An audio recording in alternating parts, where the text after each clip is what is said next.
Welcome to Achaya Max Center, exercise 1.1, question number 5.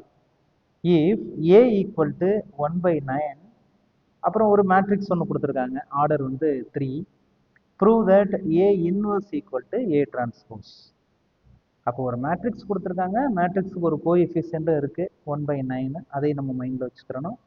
Next A inverse equal to A transpose அப்படின்னு நம்ம இதை prove பண்ணலாம்.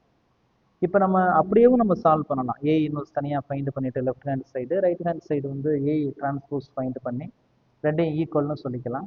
இது இந்த A inverse equal to A transpose அப்படிங்கிறது அது என்ன கேஸ் அப்படின்னா, ஆர்த்தோகனலுடைய கண்டிஷன். ஏ டிரான்ஸ்போஸும் ஏ இன்வர்ஸும் ஈக்குவலாக இருக்குது அப்படின்னா அது வந்து அந்த கிவன் மேட்ரிக்ஸ் வந்து ஆர்த்தோகனல் அப்படின்னு அர்த்தம்.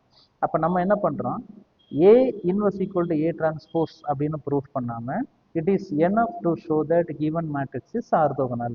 அப்போ ஆர்த்தோகனல்னு சொன்னாலே போதும், ஆட்டோமேட்டிக்காக அந்த ப்ரூவ் தட் வந்து ப்ரூவ் ஆகிடும். ஓகே, அப்போ தட் இஸ் ஆர்த்தோகனல் அப்படின்னு சொல்லணும் அப்படின்னா இது கொஞ்சம் ஈஸியான concept. A transpose equal to A transpose A equal to I. இப்போ நீங்கள் ஏ இன்வர்ஸ் அப்படின்னா நீங்கள் ஃபார்முலா யூஸ் பண்ணி ஆன்சர் ஃபைண்ட் பண்ணணும்.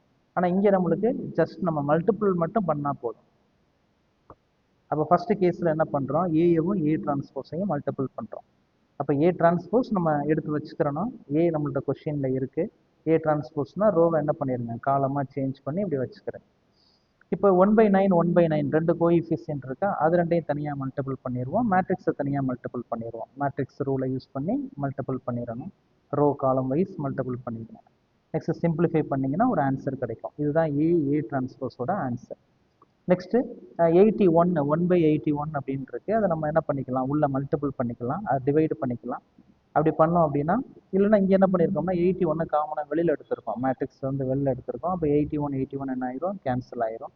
அப்போ ஏவும் ஏ டிரான்ஸ்போஸையும் மல்டிபிள் பண்ணிங்க அப்படின்னா நம்மளுக்கு ஒரு யூனிட் மேட்ரிக்ஸ் கிடைக்குது.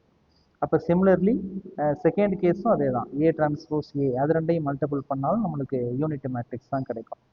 அப்போ நம்மளுக்கு இப்போ